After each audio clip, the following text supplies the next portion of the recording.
Job fair অনুষ্ঠিত হলো government ITI পুরুলিয়াতে। রঘুনাথপুরে অবস্থিত গভর্নমেন্ট আইটিআই পুরুলিয়াতে বৃহস্পতিবার technical education training and skill development government of West Bengal আয়োজিত জব ফেয়ার 2025 অনুষ্ঠিত হলো।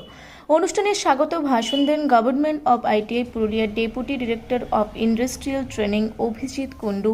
উপস্থিত ছিলেন রঘুনাথপুরের মহকুমার শাসক বিবেক পঙ্কজ, উৎকর্ষ বাংলার ডিপিএম অভিজিৎ ভট্টাচার্য ও অন্যান্য বিশিষ্টগণ।